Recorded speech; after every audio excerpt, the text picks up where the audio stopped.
এমন একটা সময় আসবে মসজিদ ভর্তি মুসল্লি থাকবে, ওয়ালাইসা ফীহিম মুমিন, কিন্তু কোন মসজিদে খুঁজে একজন ইমানদার পাওয়া যাবে না। যখন কোন ব্যক্তি মাজারে সিজদা দিবে, এই লোকটা সাথে সাথে কাফের হয়ে যাবে। সম্মানিত ভাতৃমণ্ডলী, আল্লাহ রাব্বুল আলামিনের প্রশংসা এবং মুহাম্মদ সাল্লাল্লাহু আলাইহি ওয়াসাল্লামের উপরে দরুদ পাঠের পর আপনাদের কৃতজ্ঞতা প্রকাশ করছি। আল্লাহর কাছে দোয়া করছি রব্বুল আলামিন যেন আজকের এই মাহফিলকে কবুল করে নেন। আমিন। যারা আয়োজন করেছেন এবং আমরা যারা অংশগ্রহণ করেছি, আল্লাহ রাব্বুল আলামিন আমাদের সকলকে যেন ক্ষমা করে দেন। আল্লাহ যেন আমাদেরকে জান্নাতুল ফেরদাউসের মেহমান হিসাবে কবুল করে নেন। আমিন। বিশেষ করে দোয়া করি আপনাদের এই খানসামা এলাকার স্বপ্নের প্রতিষ্ঠান হোসেনপুর দারুল হুদা সালাফিয়া মাদ্রাসার জন্য আল্লাহ যেন এই প্রতিষ্ঠানকে কবুল করে নেন এবং সুন্দরভাবে পরিচালনা করার ব্যবস্থা করে দেন। আমিন। আপনারা যারা দোকানে আছেন, রাস্তায় আছেন, ঘোরাফেরা করছেন, তাদেরকে প্যান্ডেলে এসে বসে অল্প সময় কিছু কথা শোনার জন্য বিনীত আহ্বান জানাচ্ছি। প্রথমত, এই জায়গাটা আল্লাহর কাছে অতি প্রিয় জায়গা।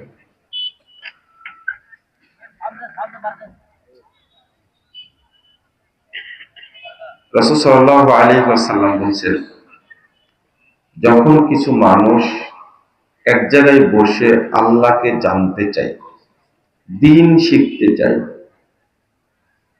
তখন আল্লাহ আরশ থেকে ঘোষণা করেন কয়েকটা কথা।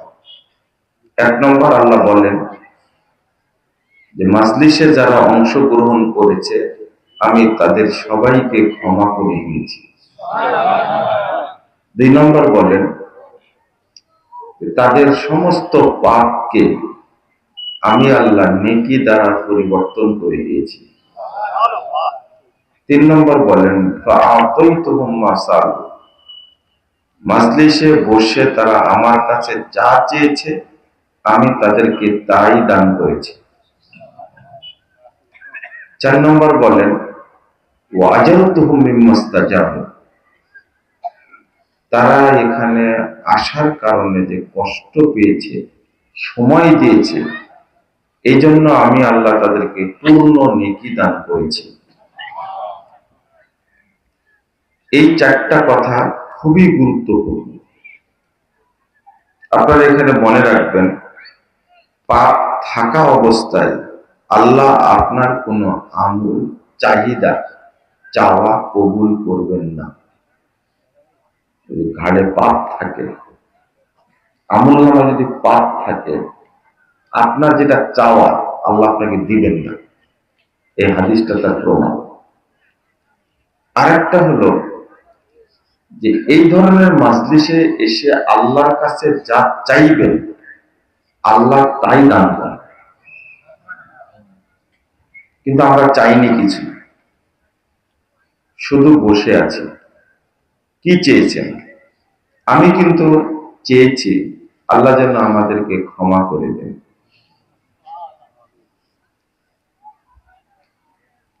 সূরা ফাতিহার পরে সবচেয়ে শ্রেষ্ঠ দোয়া যখন ইমাম শেষ করে, এই যে এখন যখন বাচ্চাটা শেষ করলো তখন কি বললেন? এখানে আল্লাহুম্মা আমিন বললেন না কেন?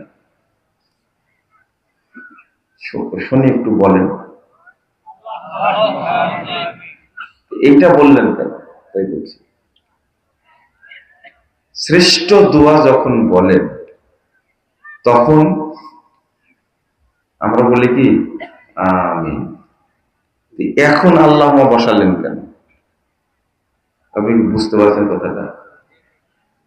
বুঝেননি মনে হয়, তাই না? এখন আপনি আল্লাহুম্মা যোগ করলেন কেন? বুঝছেন কি? সাহাবীদের জন্য যথেষ্ট হয়েছে আমিন, তাবিঈদের জন্য যথেষ্ট হয়েছে, তাবিঈদের জন্য যথেষ্ট হয়েছে। আপনার না বাড়ালে চলে না? হ্যাঁ, দুইটা দোয়া করেছে, আল্লাহ যেন আমাদেরকে ক্ষমা করে দেন, বলেছেন এটা। আরেকটা বলেছে, আল্লাহ যেন আমাদেরকে জান্নাতুল ফেরদাউসের মেহমান হিসেবে কবুল করে নেন। আপনারা এই যাবৎ কি বলেছেন আল্লাহকে সেটা জানতে চাচ্ছি। বুঝেননি মনে হয় কথা, তাই না? এটা যে দোয়া কবুলের জায়গা, 2689 নম্বর হাদিস সহিহ মুসলিমের মধ্যে এসেছে, হাদিসটা সহিহ বুখারীতেও এসেছে। আল্লাহ নিজে ফেরেশতাদেরকে বলছেন, ফাআতাইতুহুম মাসাল, তারা এখানে এসে আমার কাছে যা চেয়েছে আমি তাদেরকে তাই দান করেছি। এটা আল্লাহর কথা, আপনি কিছু চাননি। বাংলাদেশের মানুষের অবস্থা, ওর কাছে মসজিদ আর মন্দির সমান, তাই না? সমান। আর মক্কার মাজার এটাও সমান। নাউযুবিল্লাহ, নাউযুবিল্লাহ। দোয়া করার দরকার যেখানে, ওখানে না করে মাজারে গিয়ে করছে, করছে না? মন্দিরে গিয়ে এমন ভাবে আল্লাহ প্রশংসা করছে, লা হাওলা ওয়ালা কুওয়াতা ইল্লা বিল্লাহ। আল্লাহ এদেরকে হেদায়েত দান করে। আমিন। কি বলছিলাম খেয়াল করেছেন? যখন এই চারটা কথা বলেন, ফেরেশতারা প্রশ্ন করেন, ইয়া রব ফীহিম ফুলানুন আবদুন খাত্তা, আল্লাহ এদের মধ্যে যে একজন লোক এসে বসে গেছে, লোকটা বড় পাপী, খুব খারাপ, পাপ করতে করতে অনেক পাপ করেছে। ইন্নামা মাররাফা জালাসা মাহু, লোকটা এদিকে দিয়ে যাচ্ছিল, অনেক মানুষ দেখে সে বসে গেছে, সে প্রোগ্রামে আসেনি। ফেরেশতারা আল্লাহকে বলছেন, আপনি তাকেও কি মাফ করে দিয়েছেন নাকি? তখন আল্লাহ বলছেন, ওয়ালাহু গফারতু, আমি ওকেও মাফ করে দিয়েছি। বুঝেন তাহলে কোন জায়গায় এটা, কোন জায়গায়? এরপরে আল্লাহ বলছেন, শোনো ফেরেশতারা, হুমুল জুলাসা, তারা এমন কিছু মানুষ এখানে বসে আছে, লা ইয়াশকা বিহিম জালিসুহুম, এর মধ্যে এসে যেই বসে পড়বে, যত বড়ই পাপী হোক না কেন আমি ক্ষমা করে দেব। কেউ নিরাশ হবে না, কেউ নিরাশ হবে না। সেই বুখারী হাদিস। তা আপনি কিছু চাননি, শুধু বাদাম খান, ঘুরে বেড়ান, মা বোনরা অনেক আসছে না, আসছে, তারা তো এটা বুঝেই না। মনে থাকবে ইনশাল্লাহ? বলেন ইনশাল্লাহ। মনে হচ্ছে ভিতরে জং ধরে আছে। আমি যে বিষয়টা নিয়ে আলোচনা করব, আলোচনাটা মনোযোগ দিয়ে শোনার জন্য আমি আপনাদের প্রতি বিনীত আহ্বান জানাচ্ছি, বুঝতেন। সেটা হলো,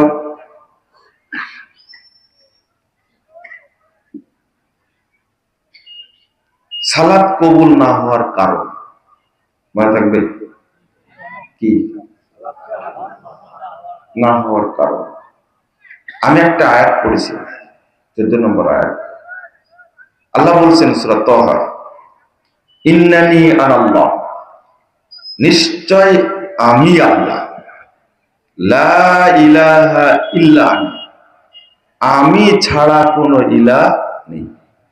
বলছেন ইন্নানি আনাল্লাহ, নিশ্চয় আমি আল্লাহ, লা ইলাহা ইল্লা আনা, আমি ছাড়া কোনো ইলাহ নেই। ফা'বুদনি, অতএব আপনি আমারই তাওহীদ প্রতিষ্ঠা করুন। ওয়া আকিমিস সালাতা লিযিকরি, আর আমাকে স্মরণ করার জন্য সালাত আদায় করুন। আমি এখানে প্রথম কারণ বলবো, সালাত পড়ি কিন্তু আকীদা ঠিক নেই। আকীদায় আছে কুফর, কুফর। আকীদায় আছে শিরক, আকীদায় আছে নিফাক। আর যে অন্তরে কুফর, শিরক, নিফাক বসবাস করে এই অন্তরে ঈমান থাকে। আর ঈমানবিহীন কোন মানুষের ইবাদত কবুল হবে না। ওই ব্যক্তি যত বড় আলেম হোক না কেন কবুল হবে না, যদি তার অন্তরটা ঈমান শূন্য থাকে, কবুল হবে না। এই জন্য আল্লাহ ইবাদত মানে সালাত আদায় করার আগে বলছেন ফা'বুদনি, আমারই তাওহীদ প্রতিষ্ঠা করে। ইবাদত মানে তাওহীদ। ওয়া খালাকতুল জিন্না ওয়াল ইনসা ইল্লা লিয়াবুদুন। আমি একটু বুঝায় বলবো, একটু থামো, একটা কথা বলে নি। ফা'বুদনি লিয়াবুদুন, এর অর্থ লিওয়াহিদুন, তারা যেন একমাত্র আমার তাওহীদকেই মেনে নেয়। সর্বক্ষেত্রে তাওহীদই মানতে হবে, অন্য কোনো কিছু মানা যাবে না। এক। দুই নম্বর, আমরা একটা আয়াত পড়ি, ইয়্যাকা না'বুদু ওয়া ইয়্যাকা নাস্তাঈন, পড়ি না? কোন সূরার মধ্যে আছে এটা? সূরা ফাতিহা।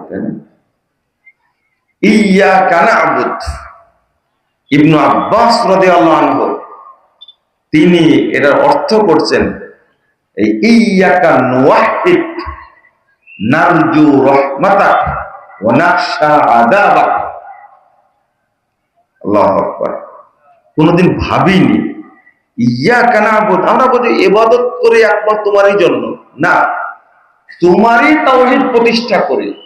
মানে আপনি ব্যক্তি জীবন, সামাজিক জীবন, পারিবারিক জীবন, রাজনৈতিক জীবন, অর্থনৈতিক জীবন, রাষ্ট্রনৈতিক জীবন, রাষ্ট্রিক জীবন, সর্বক্ষেত্রে একজনের তাওহীদ প্রতিষ্ঠা করতে হবে। তিনি কে? এর নাম হলো ইন্নানি আনাল্লাহ, লা ইলাহা ইল্লা আনা ফা'বুদনি। তাওহীদ না গ্রহণ করে সালাত পড়ে কোনো লাভ নেই, কোনো লাভ নেই। কিন্তু এটা আপনাদের আমরা বোঝাতে পারি না। যেমন বহু মানুষ মাজার পূজা করে, করে না?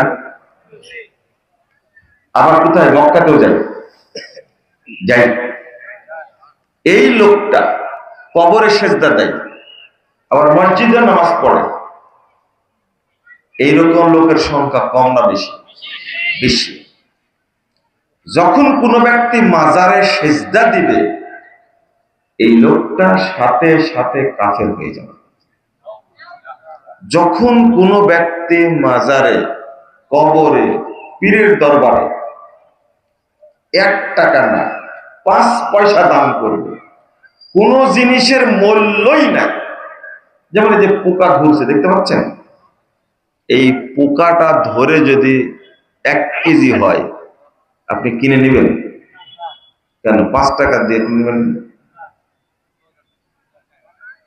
রাসূল সাল্লাল্লাহু আলাইহি ওয়াসাল্লাম মশার উদাহরণ দিয়েছেন, কোনো দাম নাই। কিন্তু এটা যদি পীরের দরবারে, মাজারে, কবরে এটা মানত করে, দিল না, ঠিক আছে আমি একটা মশা মানত করে দিলাম, কি মশা মানত করলাম, সাথে সাথে তার উপরে জাহান্নাম ফরজ হয়ে যাবে। কি ফরজ হবে? মানে ও কাফের হয়ে গেছে, ও মুশরিক হয়ে গেছে। এবার বলেন তো আপনারা, তাহলে যারা আমরা নামাজ পড়ছি, আচ্ছা হাদিসটা আগে বলেনি, তারপরে বোঝানো সহজ হবে। 30,992 নম্বর হাদিস, মুসান্নাফ ইবনে আবি শাইবার মধ্যে এসেছে। রাসূল সাল্লাল্লাহু আলাইহি ওয়াসাল্লাম বলেছেন, ইয়াতি আলান নাসে জামান, মানুষের সামনে একটা যুগ আসবে, একটা সময় আসবে, ইয়াসতামিউন ওয়া ইয়াসাল্লুনা ফিল মাসাজিদ, লোকেরা দলে দলে মসজিদে যাবে এবং সালাত আদায় করবে। প্রত্যেকটা মসজিদ মুসল্লি দ্বারা পূর্ণ থাকবে। এমন একটা সময় আসবে মসজিদ ভর্তি মুসল্লি থাকবে, ওয়ালাইসা ফীহিম মুমিন, কিন্তু কোন মসজিদে খুঁজে একজন ইমানদার পাওয়া যাবে না। আচ্ছা, মুসল্লি আছে কিন্তু কি নাই? ইমানদার নেই। তাহলে তারা কারা? তারা কারা? এক নম্বর মুশরিক। কি? আমার কথা ভালো লাগবে না আপনাদের, লাগার কথাও না, শোনেন। যতই দলিল দিয়ে বুঝাই না কেন, হেদায়েত আল্লাহ না দিলে আপনার কানের মধ্যে ঢুকবে। বলা না, যদি কোরআন হাদিস বেটে পানির সাথে মিলায়া দুধ মধু দিয়ে শরবত করে আপনাকে যদি লাঠি দিয়ে শিলে দেওয়া যায় গালের মধ্যে, হেদায়েত পাবেন না। তাহলে গালি দিয়ে কি হেদায়েত পাওয়া যাবে? শোনেন, আমি বললাম মুসল্লি আছে কিন্তু ইমানদার নাই, তাহলে তারা কারা? এক নম্বর কি বললাম? মুশরিক। দুই নম্বর কাফের। তিন নম্বর এরা মুনাফিক। এই তিনটার মধ্যে একটাও বাদ যাবে না। তিন প্রকারের এক প্রকার হবেই তারা, কারণ তারা মুসল্লি কিন্তু মুমিন না। এবার আল্লাহর কথা শুনেন। আল্লাহ বলছেন কেন সালাত কবুল হবে আপনার? আল্লাহ বলছেন ওয়ামা ইউমিনু আকসারুহুম বিল্লাহ, তারপর কি? ইন্নাহুম মুশরিকুন। 106 নম্বর আয়াত সূরা ইউসুফ। আল্লাহ নিজে বলছেন যারা অধিকাংশ মানুষ ঈমান আনা সত্ত্বেও কি মুশরিক। ওয়ামা ইউমিনু আকসারুহুম বিল্লাহ ইল্লা ওয়াহুম মুশরিকুন। মুশরিকুন ঈমান আনা সত্ত্বেও মুশরিক, মানে নামাজ পড়ে কিন্তু কি মুশরিক, হজ করে কিন্তু কি। আচ্ছা, যারা হজ করে তারা আল্লাহকে মানে না, এমনি যায় মক্কায়। আপনারও ওই প্রশ্ন, আর আল্লাহ ওই সমাধানই দিচ্ছেন। আপনি ওরুসে গরু দান করেন, আবার মক্কাতেও যান, তা আল্লাহকে বিশ্বাস করেন না আপনি? অবশ্যই করেন। আল্লাহ আপনাকেই বলছেন যে তুমি মুশরিক। কি? আল্লাহর প্রতি বিশ্বাস করলে সে মুমিন হয় না। শুনে রাখবেন কথা। উত্তরটা হলো একমাত্র আল্লাহকে মানলে মুমিন হয়, কিন্তু মিথ্যার করলে আর মুমিন থাকে। প্রথম কি হবে? মুশরিক। দ্বিতীয় কি? কাফের। আল্লাহ বলছেন সূরা রোম 7 নম্বর আয়াতটা খুলে দেখুন। আল্লাহ বলছেন ওয়া ইন্না কাসীরাম মিনান নাস বিলিকাই রাব্বিহিম লাকাফিরুন। অধিকাংশ মানুষ তাদের রবের সাথে সাক্ষাৎ করবে কাফের অবস্থায়। রব মানত কিন্তু কি বলেন? কাফের। রবকে মানত কিন্তু কি? কাফের। তাও বুঝছেন না আপনারা, তাই না?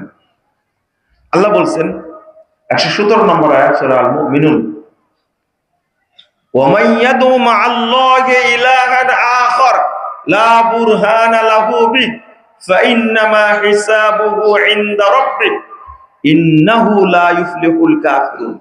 শুধু অ্যাড করবেন, অ্যাড, শুধু অ্যাড। মাইয়াদু মা'আল্লাহি ইলাহান আখার, আল্লাহর সাথে আরেকজন এলাকে শুধু এক করবেন, তাহলে ও কাফের হয়ে যাবে। কি হবে? কাফের হয়ে যাবে। তাহলে এই সমস্ত মুসল্লির কোনো দাম আছে? কাফের অবস্থায় নামাজ পড়ে কোনো লাভ হবে? একজন লোক আপনাদের এলাকার 30টা মসজিদ করে দিয়েছে, 300 হেফজখানা করে দিয়েছে। লোকটা তাহাজ্জুদ পড়ে, ও রোজাও রাখে, কিন্তু লোকটা বিধর্মী। কি কোন মসজিদের নেকিটা কবুল হবে বলেন তো দেখি? হ্যাঁ, একটা হবে না। কিন্তু ওর যে আপনি বড় কাফের, বোঝেন না মনে কথাটা। ওরা তো আল্লাহর সাথে আরেকজনকে কি অ্যাড করে না, তারা মূর্তি পূজা করে। ওরা কোনো যে আল্লাহকে সেজদা করে না, আল্লাহকে মানে তারা না। ওরা তো মুশরিক, ওরা কাফের। কিন্তু আমি আপনি বড় কাফের, বড় মুশরিক। কারণ আল্লাহর সাথে আমি আপনি কি করছি? এক এক, বুঝেন তো? মিথ্যা। এইটা আল্লাহ সহ্য করেন না।